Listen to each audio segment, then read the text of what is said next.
You think medieval food was all about gnawing on turkey legs at a Renaissance fair? Wrong. Dead wrong. We're talking about food that could glow in semi-darkness, birds sewn inside other birds inside even bigger birds, and peacocks that appeared to breathe fire at the dinner table. Let's start with something that sounds like it belongs in a fairy tale, but is absolutely real. Cockatrice. Take a pig, cut it in half. Take a chicken, cut it in half. Now sew the front half of the chicken to the back half of the pig, or reverse it. Sew the pig's front to the chicken's rear. Roast the whole chimera and serve it standing upright on a platter. This wasn't some peasant's joke. This was high art at noble feasts, a dish that announced to everyone at the table that the host had the skill, the resources, and the sheer audacity to make food that defied nature itself. The cockatrice required serious technical skill. First, you had to butcher both animals at precisely the right point so the halves would match up anatomically. The bones had to align, the skin had to stretch properly, and the sewing had to be tight enough that nothing fell apart during roasting, but not so tight that it tore. Cooks used thick thread, sometimes soaked in egg white to make it food safe, and they had to account for the fact that chicken and pork cook at different rates. The solution? Pre-cook one of the animals partially before the sewing began, then adjust the roasting time so both halves finished simultaneously. Why go through this nightmare? Power. When a cockatrice arrived at the table, it demonstrated that the host controlled nature itself. They had the money to waste 2 premium animals on a single dish. They had cooks talented enough to pull off this anatomical impossibility. And they had the creativity to think beyond simple roasted meat. The taste, actually incredible. The fatty pork basted the leaner chicken as they roasted together, creating a self-contained flavor exchange. The different textures, crispy pork skin against tender chicken breast, made every bite interesting. Now let's talk about a dish that takes the cockatrice concept and cranks it up to 11. Roti sans purée. Turduken's great-great-grandfather, except instead of 3 birds, medieval cooks went for 5, 6, sometimes 7. The roti sans purée, the roast without equal, involved a bustard stuffed with a turkey, stuffed with a goose, stuffed with a pheasant, stuffed with a chicken, stuffed with a duck, stuffed with a guinea fowl, stuffed with a teal, stuffed with a woodcock, stuffed with a partridge, stuffed with a plover, stuffed with a lapwing, stuffed with a quail, stuffed with a thrush, stuffed with a lark, stuffed with an ortolan bunting, stuffed with a garden warbler, all wrapped around an olive. Yes, an olive at the center. After all that work, after deboning 16 different birds without tearing their skin, after carefully nesting each one inside the next, like the world's most complicated and delicious Russian doll, the prize at the center was a single olive. The roti sans purée wasn't common even among the wealthy. It appeared at coronations, at weddings between royal houses, at feasts designed to make foreign diplomats understand exactly who they were dealing with. Creating one required a team of cooks working for days. Every bird had to be deboned perfectly. One tear in the skin, and the whole structure could collapse during roasting. Each layer got its own stuffing mixture, typically breadcrumbs mixed with the chopped organs of that specific bird, herbs, and whatever spices the household could afford. Roasting this monstrosity took anywhere from 8 to 12 hours in a massive hearth, with the spit turned constantly by servants or dogs running in wheel mechanisms. The fat from the outer birds traveled inward, basting every layer, while the juices from the inner birds soaked into the stuffing and meat around them. Let's shift from birds to something that sounds even more insane. Lamprey pie.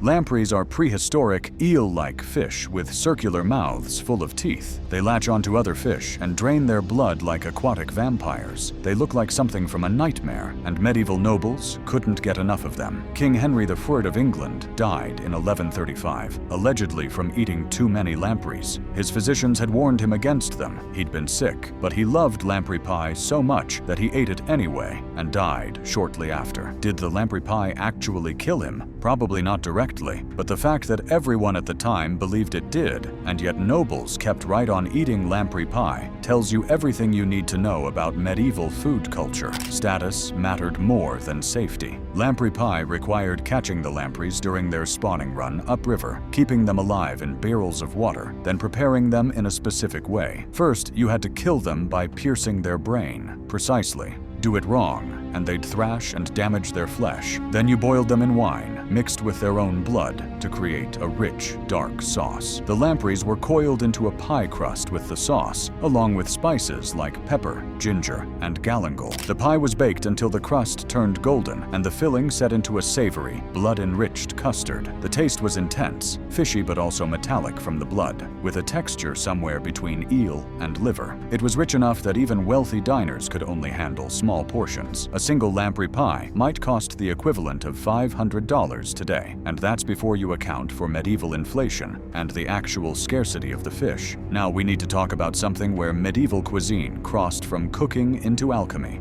gilded food.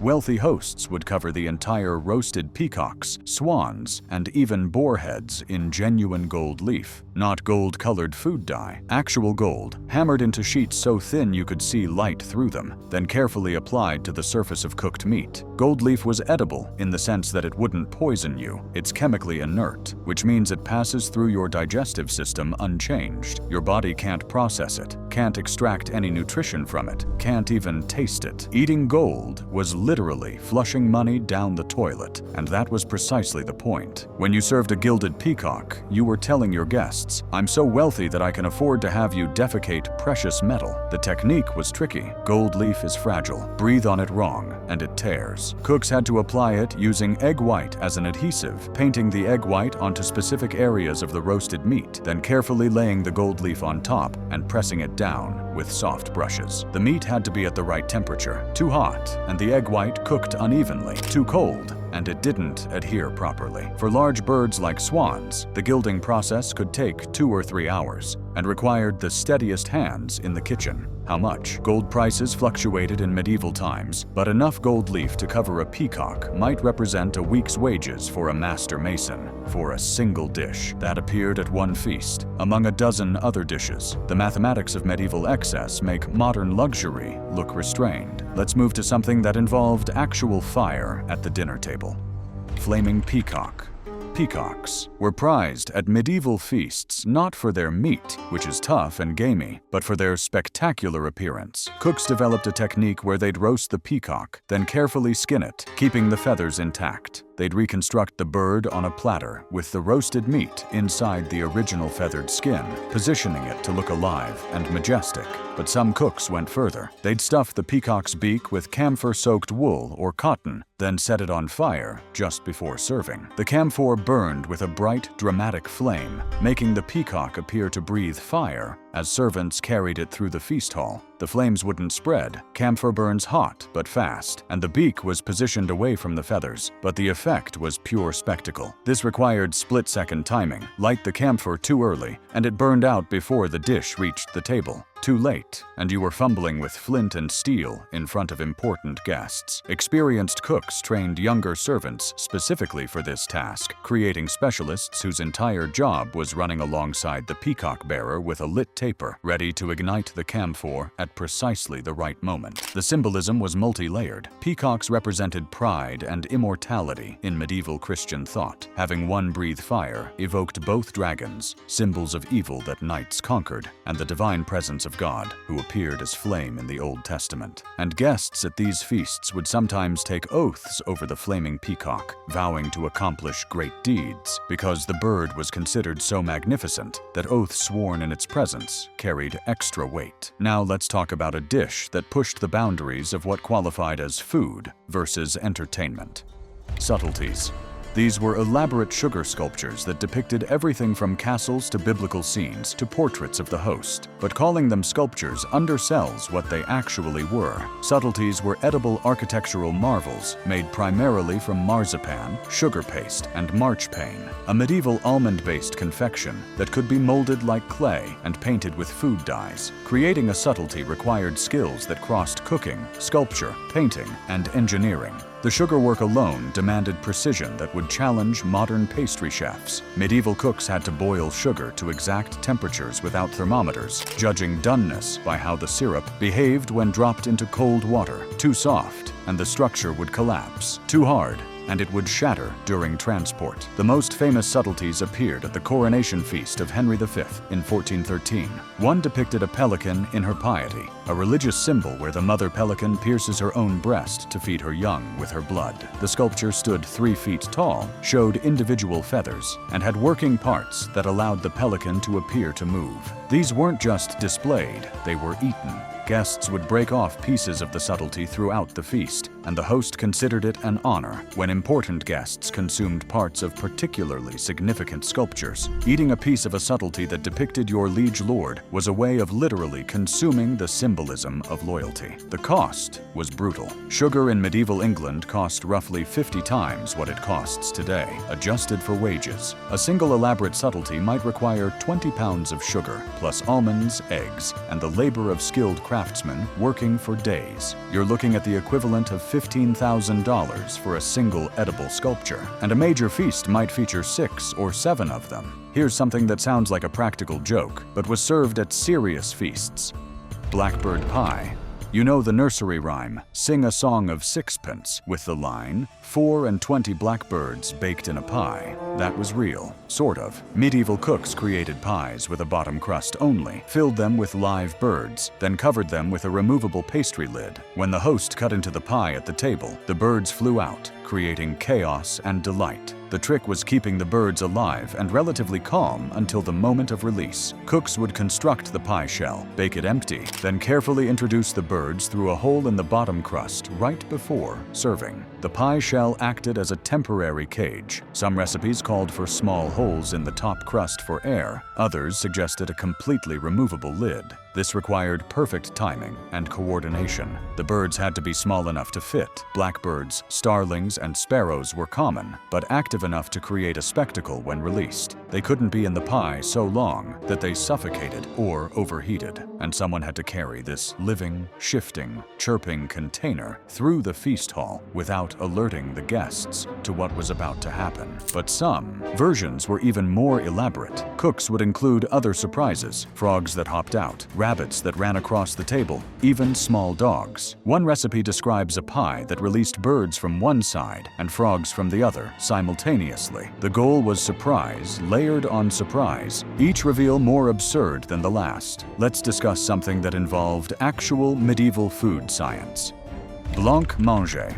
This wasn't the modern dessert. Medieval blancmange was a savory dish made from shredded chicken breast, rice flour, almond milk, and sugar, all pounded together into a white paste. The name literally means white food, and the whiteness was the entire point. Medieval color theory in food was tied to medical humoral theory. White foods were considered cooling and good for digestion. They were appropriate for invalids, for religious fast days when you couldn't eat meat that was obviously meat, and for showing off because creating pure white food was difficult. The technique demanded patience. You started by boiling a chicken until the meat was so tender it fell apart. Then you shredded the breast meat by hand, removing every bit of skin, fat, and dark meat. The goal was perfectly white chicken. Next, you pounded this meat in a mortar with blanched almonds until it formed a smooth paste. Rice flour thickened it, while almond milk, made by steeping ground almonds in water, added richness without introducing any color. The final consistency was somewhere between pudding and pâté. Cooks would mold it into shapes, sometimes decorating the top with pomegranate seeds or gold leaf for contrast. The taste was subtle, almost bland by modern standards, but that was intentional. Blancmange was meant to be refined, delicate, and sophisticated, the opposite of the bold, heavily spiced dishes that dominated most of the feast. Here's what makes this fascinating.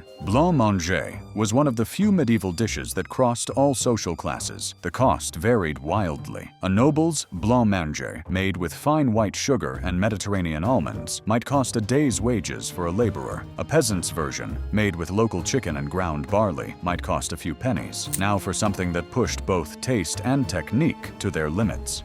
Frumenti.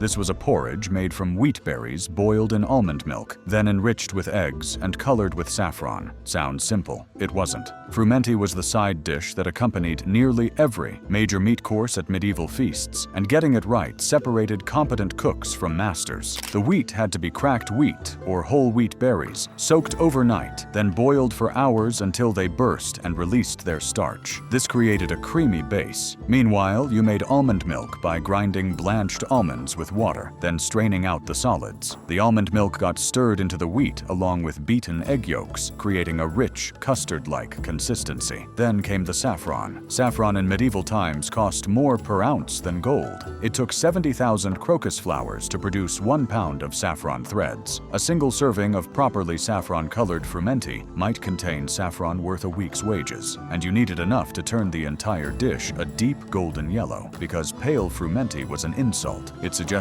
the host was too cheap to use sufficient spice. The taste was complex, nutty from the almonds, earthy from the wheat, rich from the eggs, and intensely aromatic from the saffron. It paired especially well with venison and boar because the creamy texture balanced the gamey meat, while the saffron's slight bitterness cut through the fat. Frumenti appeared at nearly every feast described in medieval records. It was served at the coronation of Henry IV in 1399. It appeared at noble weddings throughout the 14th and 15th centuries. Recipe books from the period include dozens of frumenti variations, some adding cinnamon and ginger, others incorporating meat broth, still others mixing in dried fruits. Let's talk about something that combines food with outright deception: helmeted cock.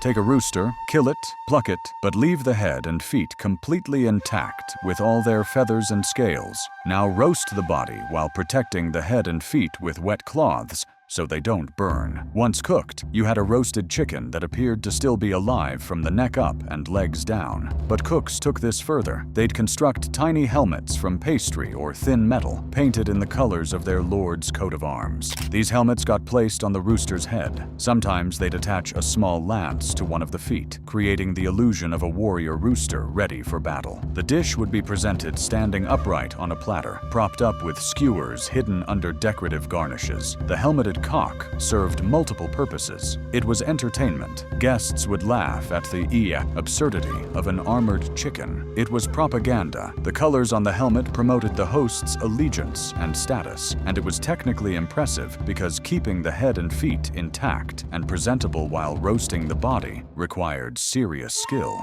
The technique involved wrapping the head and feet in multiple layers of cloth soaked in water or oil. As the chicken roasted, the moisture in the cloth would steam, cooking the protected parts gently while the body roasted at high heat. Why go through this trouble? Because when the helmeted cock arrived at the table, it sparked conversation. Guests would comment on the craftsmanship, compliment the cook, and discuss the symbolism of the armor design. It was a conversation piece that also happened to be dinner. Now let's discuss a dish that sounds like it came from a horror movie: entombed chicken. Medieval cooks would completely encase a seasoned chicken in a thick shell of clay or salt dough, then bury it in the hot coals of the hearth. Hours later, they'd dig it up, crack open the now hardened shell, and reveal a perfectly cooked, incredibly moist chicken inside. This wasn't just theatrical, it was functional. The sealed environment trapped all the chicken's juices and the steam from the herbs and aromatics stuffed inside it. The result was meat, so tender it fell from the bone, infused with concentrated flavors, with skin that had steamed rather than roasted to a crispness. The technique required understanding heat distribution. In a medieval hearth, you couldn't just bury the chicken in the hottest part of the fire. It would burn the outside of the clay shell while leaving the inside raw. Instead, cooks would bury it in coals that had burned down to embers, then pile more hot ash on top to create even, surrounding heat. The clay shell had to be thick enough to insulate, usually 2 to 3 inches, but not so thick that heat couldn't penetrate before the coals died. When you cracked open the shell at the table, steam would pour out, carrying the aroma of roasted chicken, mixed with whatever herbs had been stuffed stuffed inside, typically rosemary, sage, and thyme. The clay shell was sometimes decorated before burial. Cooks would carve patterns into it or paint it with colored slip that would fire in the heat. When cracked open, these decorated pieces became keepsakes. Important feasts would have decorated shell fragments, showing up in archaeological digs centuries later. Here's something that demonstrates medieval cooks understood fermentation better than we give them credit for. Sauces and cameloin. Medieval sauces weren't the butter and cream affairs we have today. They were intensely flavored, fermented, spiced compounds that transformed the taste of everything they touched. The most important was cameline sauce, a dark, complex mixture of bread, wine vinegar, cinnamon, ginger, and sometimes liver. Creating authentic cameline required starting days in advance. You'd toast bread until it was nearly burnt, then grind it to powder. This powder got mixed with wine vinegar and left to ferment for at least 24 hours. The bread sugars would begin fermenting, creating a tangy, slightly alcoholic base. Then you'd add ground cinnamon, ginger, cloves, and pepper, spices that cost a fortune, and grind everything together until it formed a thick, dark paste. The fermentation was crucial. It created depth that simple mixing couldn't achieve. The bread starches broke down into simpler sugars, which fermented into acids and alcohols that gave the sauce complexity. Modern reconstructions that skip the fermentation taste flat by comparison. They have the spices, but lack the fundamental flavor structure. Cameline was served with everything: roasted meats, game birds, even fish. A spoonful completely transformed the dish, adding heat from the spices, acid from the vinegar, and an umami richness from the fermented bread. Medieval diners expected it, and a feast without proper sauces was considered incomplete. The cost of maintaining a sauce kitchen was substantial. The spices alone could run hundreds of pounds per year for a large, noble household. Cinnamon came from Sri Lanka, ginger from India, pepper from the Malabar coast. These ingredients traveled thousands of miles by ship and caravan, with prices multiplying at each stop. By the time they reached a European kitchen, they were worth more than most people earned in a year. Let's talk about a dish that required keeping animals in unusual conditions before slaughter. Capon.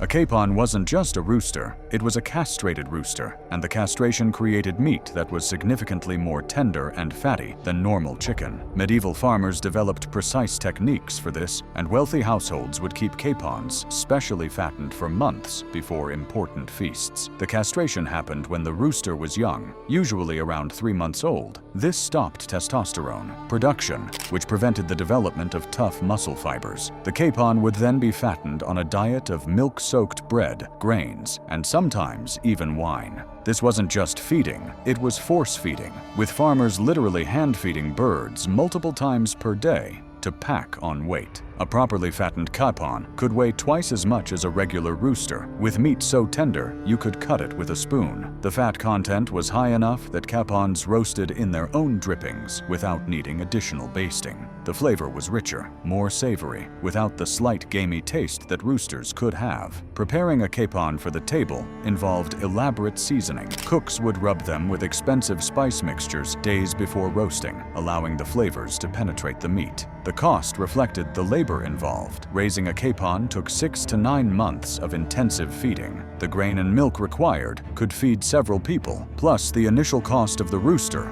and the expertise of someone who knew how to perform the castration without killing the bird. A single capon at a feast might represent 3 months' wages for a farm laborer. Now for something that shows medieval cooks understood presentation as well as flavor. Galantine.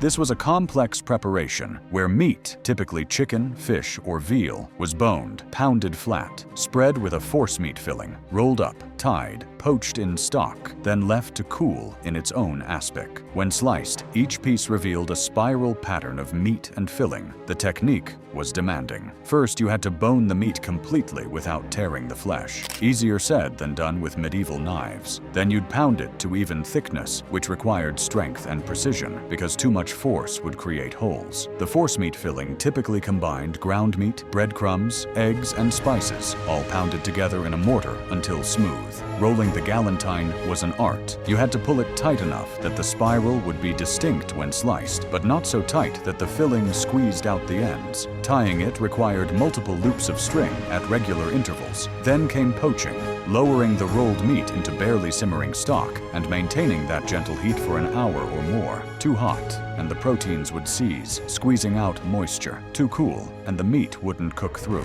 The aspic formed naturally as the galantine cooled in its poaching. Liquid. The dissolved gelatin from bones and connective tissue in the stock would set as temperatures dropped, creating a clear jelly that both preserved the meat and added its own delicate flavor. When sliced for serving, each piece looked like abstract art, spirals of white meat contrasting with darker forcemeat filling, all suspended in translucent aspic. It was cold food that showed incredible technical skill, perfect for summer feasts when standing near a roaring hearth was unbearable. Finally, let's discuss something that combined medieval cuisine with actual medieval warfare: boar's head. Serving a whole roasted boar's head was the ultimate power move at a medieval feast. Wild boar were dangerous animals that killed hunters regularly. Presenting a boar's head meant you had the hunting skills to kill one, the resources to preserve it properly, and the cooking expertise to make it spectacular. The preparation started immediately after the kill. The head had to be skinned carefully to keep the hide intact. Then the hide was set aside while the skull was cleaned of meat. That meat got chopped and mixed into a forcemeat with breadcrumbs, eggs, and spices. This forcemeat was packed back into the hide, reformed around the skull to recreate the original head shape, then sewn closed. The reconstructed head was roasted on a spit for hours, with constant basting to keep the skin from burning while ensuring the forcemeat inside cooked through. Some cooks would protect the ears and snout with wet cloths during the final stages of roasting. The result was a perfectly cooked, realistically shaped boar's head that could be carried into the feast hall as the centerpiece of the entire meal.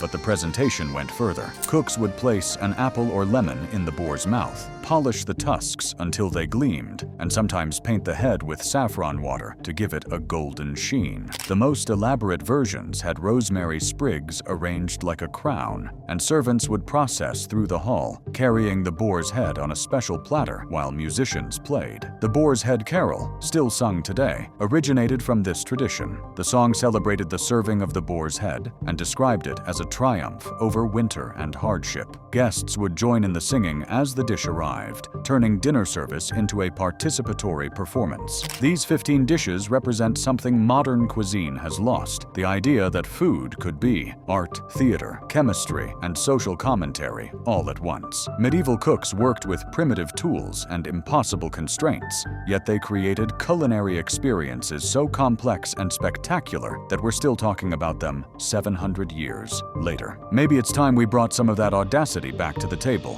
Thanks for watching. Check out other cards on the screen.